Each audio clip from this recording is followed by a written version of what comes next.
Le projet de loi sur la fin de vie a été adopté fin mai par l'Assemblée nationale. Cette forme de suicide assisté est le fait de nombreuses pressions idéologiques exercées par différents corps de la société, sociologues, journalistes, médecins. Et parmi ces corporations, il en est une qui poursuit l'objectif de légaliser la mort pour les personnes souffrantes, l'obédience franc-maçonne du Grand Orient de France. Derrière ces objectifs affichés de progrès social, la coterie prépare en fait toute notre société au transhumanisme, à la victoire de l'intérêt individuel sur le bien commun.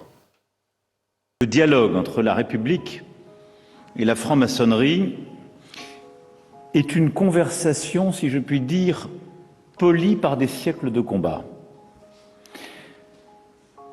Par la communion de pensée et par une connivence qui n'a rien d'un complot. Les francs-maçons, dont la naissance s'est contemplée... Un discours en terrain conquis.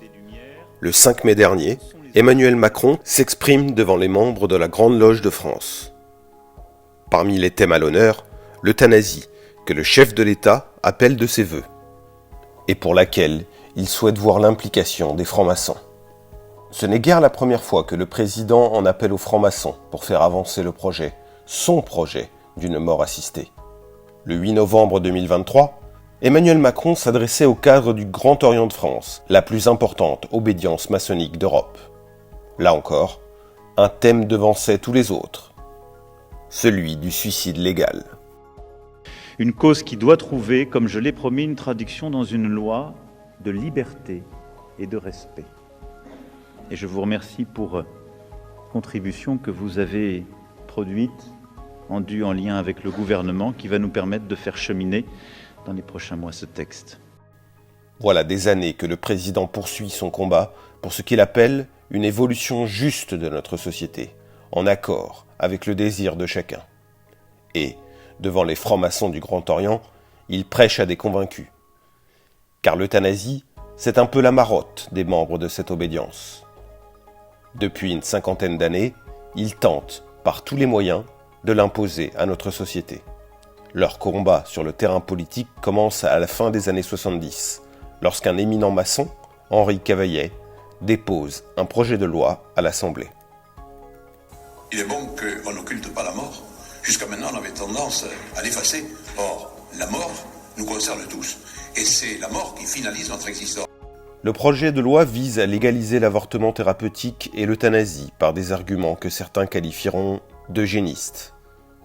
Concernant l'avortement, par exemple, il estime que le fait, pour des parents, de mener à terme la grossesse d'un handicapé est une faute.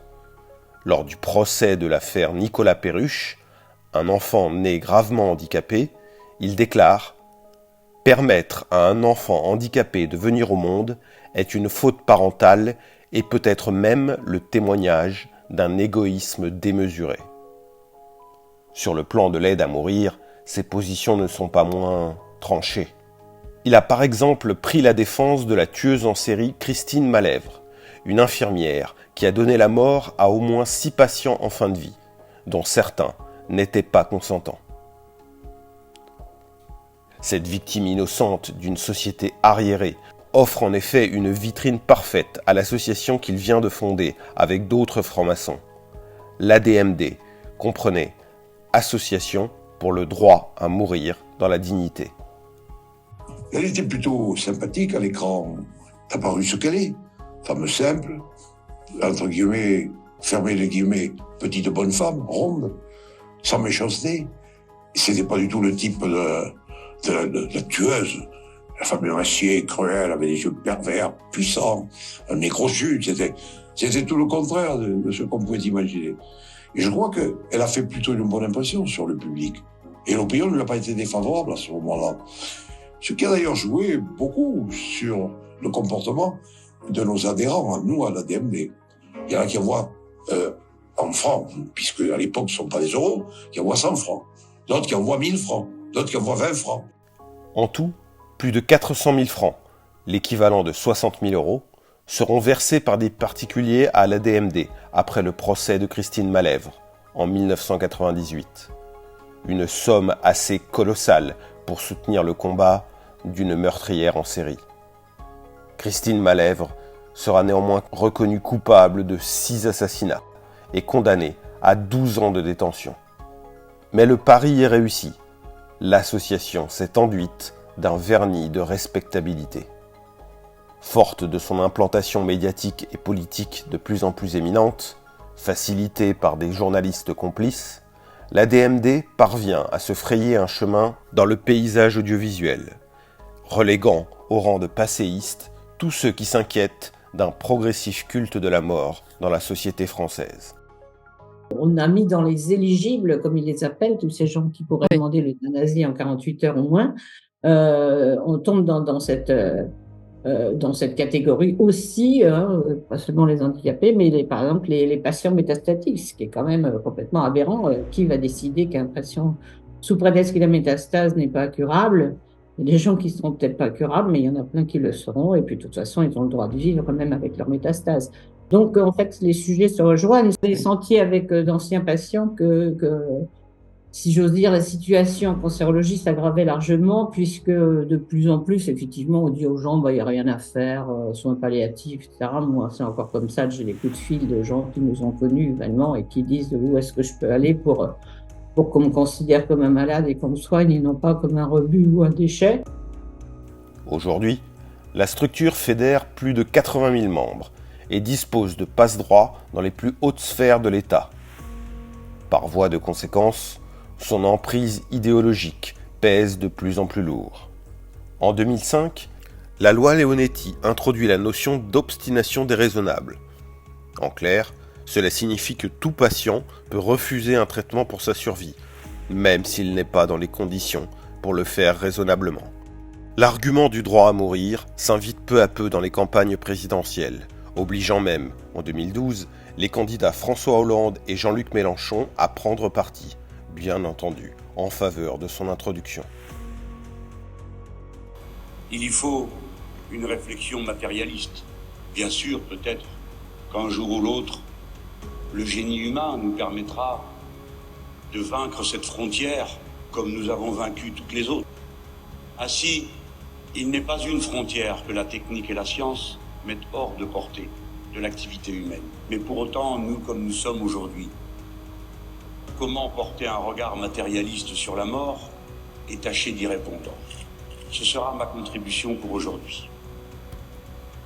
Le Comité consultatif national d'éthique s'est prononcé à 2 reprises, en 2018 et en 2022, sur le projet de loi d'euthanasie porté depuis des décennies par l'association. À chaque fois, il a émis un avis favorable. Olivier Falorni, ancien du Parti socialiste et membre du comité d'honneur de la DMD, dépose une première proposition de loi en 2017, suivie d'une autre en 2021. C'est finalement celle de 2024, votée en mars dernier, qui partira au Sénat, validée à 305 voix contre 199 par les députés. En parallèle de l'action franc-maçonne, Emmanuel Macron, fervent défenseur de l'euthanasie, œuvre depuis le début de son second mandat pour mettre en place cette disposition. Il instaure rapidement, après sa 2e élection, une convention citoyenne sur la fin de vie, représentée par 184 citoyens, prétendument tirés au sort. En avril 2023, cette dernière se positionne à plus de 75% en faveur d'une aide active à mourir, considérant la loi de 2005 insuffisante. Le président français annonce dans la foulée un projet de loi sur la fin de vie. La DMD se réjouit bien sûr de cette avancée. Cependant, au départ, le projet de loi ne satisfait pas entièrement l'association. Ce qui nous inquiète, c'est qu'en juin 2018, il n'y avait eu aucune suite. Donc on ne voudrait pas qu'il n'y en ait pas de nouveau cette fois-ci. Donc acceptons l'augure, ça va être suivi par une convention citoyenne, une de plus, je dirais, 6 mois de plus. Donc on retarde encore l'échéance de 6 mois. J'espère que dans ces 6 mois-là, on aura également le vote de la loi, parce que les choses n'auront que trop duré, si vous voulez. Sous son influence, il va donc évoluer. La DMD privilégie le modèle belge, plus large, qui par exemple ne demande pas que le pronostic vital soit engagé. Seules les souffrances physiques ou psychologiques insupportables sont alors prises en compte. Cette condition sera donc supprimée et remplacée par la notion d'affection en phase avancée ou terminale. Parmi les autres réserves de l'association, la DMD souhaite que l'acte puisse être pratiqué par un tiers, à la demande du patient, même si ce dernier est parfaitement capable d'accomplir le geste fatal. La personne de confiance n'est même pas mentionnée dans le texte. C'est donc un projet de loi particulièrement laxiste et conforme aux exigences franc-maçonnes qui est examiné dans l'hémicycle, fin mai 2024. S'il est enterré par l'annonce de dissolution, le 9 juin, il sera finalement réintroduit puis voté à l'Assemblée le 27 mai 2025. Le texte prévoit que les professionnels de santé puissent refuser de pratiquer cet acte, tout en garantissant l'accès à l'aide à mourir aux patients. Mais il stipule dans le même temps que toute pression psychologique exercée sur le patient, par qui que ce soit, y compris des membres de sa famille, constituerait une entrave à l'aide à mourir et pourrait donc être punie par une peine de 2 ans d'emprisonnement, assortie de 30 000 € d'amende. Comment considérer le fait que vous avez dans votre famille quelqu'un qui vous dit « moi il faut que j'en finisse, c'est terminé, je n'en peux plus » son frère, sa sœur, son père, sa mère, son fils, sa fille, je ne sais pas qui de sa famille dit « non, tu peux pas faire ça, tu comprends bien que c'est pas possible, on est là pour t'aider, etc. etc. » Est-ce que ça ne rentre pas dans le cadre de pression morale ou psychologique ? Cette soi-disant entrave à la liberté de conscience comprend également, ouvrez les guillemets, la désinformation en ligne. Cela signifie-t-il que tout débat sur l'euthanasie sera interdit sur Internet ? Que des prises de position jugées non conformes pourront être sanctionnées par la loi ? Le même type d'interdiction accompagne la loi sur l'avortement. Il est interdit de mener des campagnes dites de désinformation sur la question. Ceci par la diffusion d'indications de nature à induire en erreur, dans un but dissuasif, sur les conséquences médicales d'une IVG. Mais quelle interprétation donner à des indications de nature à induire en erreur ? Les témoignages de femmes, nombreuses, ayant accusé une forte dépression nerveuse à l'issue d'un avortement, sont-elles considérées de nature à induire en erreur ? Car l'on peut aisément imaginer qu'une bonne partie de ces femmes avertissent sur les dangers, bien réels, de l'interruption de grossesse et cherchent à en dissuader les prétendantes. Vivrait-on dans un régime qui empêche de débattre de ces sujets pourtant cruciaux, fondements de la vie en société ? En tous les cas, cette logique d'impérialisme idéologique semble avoir essaimé jusque dans les loges, après avoir largement investi le champ journalistique et politique. Dans sa partie bureaucratique ou dominante, le Géo, dans le fond, est en accord avec ce que sont les journalistes, je dirais mainstream, du conformisme dominant.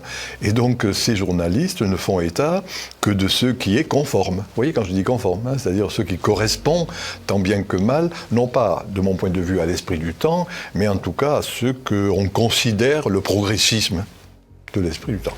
C'est désormais toute une société policée aux normes progressistes que veulent imposer les membres, bien éloignés des dogmes prônés par l'Église depuis des siècles. Au XVIIIe siècle, vous aviez des quantités de prêtres, d'évêques, etc., qui faisaient partie des loges maçonniques. Alors il y a un pourcentage qui n'est pas négligeable quand même de loges qui restent symbolistes. Mais ce ne sont pas celles-ci qui sont entendues. Voilà. L'administrateur de la DMD, Pierre Juston, explique d'ailleurs ouvertement que la légalisation du suicide serait un pas supplémentaire vers l'émancipation de notre société de la tutelle de l'Église. En somme, réduire notre héritage chrétien à une simple communauté de priants, sans lien avec nos valeurs. Une véritable déliquescence intellectuelle pour des lieux de débat qui se voulaient, du moins à l'origine, garants d'une certaine liberté de conscience. Au sein même d'une même loge, il y avait quand même des débats qui étaient dans des colloques, qui étaient organisés rue Cadet, au Grand Orient. Et là, en effet, manifestement, les dimensions que je viens de dire, plus symboliques, s'exprimaient. Donc là, il y avait débat. Et de nombreux journalistes membres du Grand Orient partagent cette connivence intellectuelle d'éloignement de l'Église catholique. Mais qu'en est-il vraiment de l'influence franc-maçonne sur les décisions politiques ? On sait que de nombreux journalistes, magistrats, ou encore maires ou députés sont affiliés à des loges. Mais ont-ils vraiment un pouvoir sur les décisions politiques, sur les orientations des enquêtes de presse ?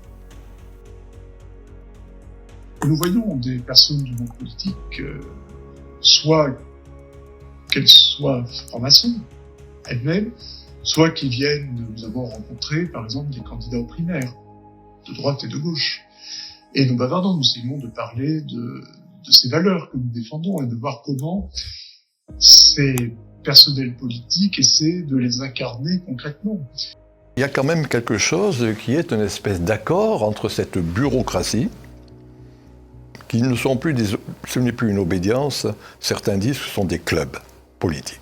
Voilà, c'est plus des loges, c'est des clubs. Moi, j'ai beaucoup d'amis qui disent maintenant, au Grand Orient, c'est des clubs. Voilà. Et il se trouve que ces clubs-là, ben voilà, il se trouve qu'ils sont en phase avec les médias. Et moi, je connais, je dois vous avouer, beaucoup de journalistes qui sont membres du Grand Orient. Voilà. Donc, du coup, comment dire, ce sont des accords de minorité. Vous voyez, pour le dire fort simplement. Mais il se trouve que ce sont des minorités qui ont le droit à la parole, qui ont le pouvoir de parler. Hein, ces élites, moi quand je dis les élites en déshérence, qui ont le pouvoir de dire et de faire. Par ailleurs, il convient de faire le distinguo entre divers types d'obédience. Il en existe de nombreuses qui ne ressemblent en rien au Grand Orient, à la Grande Loge de France, ou encore aux droits humains. Attention de ne pas mêler toute la franc-maçonnerie à un tel sujet, puisque cela concerne exclusivement que la franc-maçonnerie horizontale, celle du Grand Orient. Il ne faut pas confondre seul n'est concerné par ce sujet, le Grand Orient. En réalité, ces obédiences n'impriment pas directement leur bon vouloir aux dirigeants. Rien de politique ou de sociétal n'est en fait décidé au sein des associations maçonniques. C'est de manière beaucoup plus insidieuse, par un rapport de force idéologique, que leurs idées parviennent peu à peu au pouvoir depuis plusieurs siècles. Si son influence croît dès ses débuts, au XVIIIe siècle, c'est au long du XIXe que la franc-maçonnerie, en particulier le Grand Orient de France, se politise, avec comme point d'orgue la Troisième République, qui voit la plupart de ses mesures soutenues, voire carrément impulsées, par le Grand Orient. Le XXe siècle, à l'exception de la période vichiste, constituera l'apogée de la victoire idéologique franc-maçonne. Aujourd'hui encore, les grands dogmes sociétaux sur lesquels repose l'idéologie dominante sont hérités des loges. Anticléricalisme, antiracisme ou encore féminisme sont des concepts qui ont pris leur essor au sein des obédiences du Grand Orient et de la Grande Loge de France, avant de s'étendre à l'ensemble du champ politique, associatif et institutionnel. L'idéologie, c'est-à-dire, on dirait de nos jours, le narratif officiel du Grand Orient, ça reste dans cette vieille idée qui vient de la philosophie des Lumières. L'homme maître de lui comme de l'univers. Et en quelque sorte, cette idée c'est ça le progressisme, dans le sens simple du terme. Et donc, du coup, ils vont mettre en œuvre ce qui est la conséquence logique de ce progressisme. Alors c'est l'avortement, c'est l'euthanasie, c'est-à-dire arriver à être maître de sa vie, comme on est maître de la nature. Mais aujourd'hui, il semblerait presque que les associations franc-maçonnes soient dépassées par leur propre modèle. En effet, loin d'être restés ces lieux de débat où l'on avait à cœur de maintenir la pluralité des points de vue, elles sont à présent gangrénées par ce même totalitarisme de l'opinion dominante. C'est une association. Dans une association, ceux qui tiennent le pouvoir, la bureaucratie, comme on le voit à d'autres partis socialistes, dans des syndicats, etc., ont le pouvoir, c'est tout. Et donc, comme il légitime ce pouvoir par des élections, on a été élu pour ceci ou pour cela, eh bien c'est eux qui ont la parole officielle. La parole officielle, c'est tout. C'est un problème assez simple qu'on va retrouver pas simplement au sein du Lyon, mais que vous allez retrouver, regardez les débats au sein des partis socialistes, à l'intérieur des syndicats, à quelque niveau que ce soit, si vous voulez. Ainsi, le Grand Orient de France en est réduit à être un simple entrelac de personnalités où l'on s'échange de bons et loyaux services, des postes de travail, des avantages administratifs ou fiscaux, des entrées dans telle ou telle structure d'importance locale ou nationale. Et, sur le plan des idées, une vulgaire caisse de résonance de cette nouvelle dictature de la tolérance. Quand ce sont de lois politiques qui rentrent dans leur champ de vision politique, ils disent oui, c'est grâce à nous et grâce à notre influence. Qu'est-ce qu'ils sont puissants, ces gens-là, qu'est-ce qu'ils sont puissants. Alors que, en fait, ils veulent le secours ils s'approprient des victoires dans lesquelles ils sont. Voilà, si demain il y a un référendum sur l'immigration et qu'on interdit aux migrants de continuer à envahir la France, je pourrais dire aussi que c'est grâce à mon influence et voilà qu'on est arrivé. Oui, c'est toujours possible. Enfin, de là à dire que c'est moi qui ai provoqué le référendum et les lois qui empêcheraient ça, c'est un peu voler au secours de la victoire, quoi, c'est ça. Dans les hautes instances du Grand Orient, il est devenu impossible de parler de sujets tels que la République, l'Église ou encore les droits des femmes dans une optique différente que celle du conformisme ambiant. Définitivement, l'idéologie prônée par les grandes loges a triomphé des idéaux du peuple français. Pas par conviction, mais par l'emprise que cette dernière a exercée sur le pouvoir, politique, médiatique, institutionnel, jusqu'à en être dévorée par la queue. Aujourd'hui, c'est bien cette pensée mortifère qui a pris le pas sur tout débat. La société ne doit plus chercher à protéger la vie à tout prix. Elle doit désormais se conformer aux desiderata de la libre pensée bourgeoise, au détriment d'un peuple qui ne veut pas mourir et qui ne veut pas qu'on lui impose ce modèle de société autodestructrice. Car penser la mort plus souhaitable que la vie, c'est aussi imprimer l'idée que nous sommes définitivement impuissants face à notre condition de mortels. Une considération proprement inacceptable pour toute forme vivante qui cherche à survivre et non à s'éliminer. Il y a un point, je sais pas s'il faut prendre conscience de la... qu'on va mourir ou pas, enfin, penser trop à ça. En voyant certains, je me suis dit qu'ils pensaient toujours, même s'ils étaient condamnés, qu'ils allaient vivre éternellement, quoi.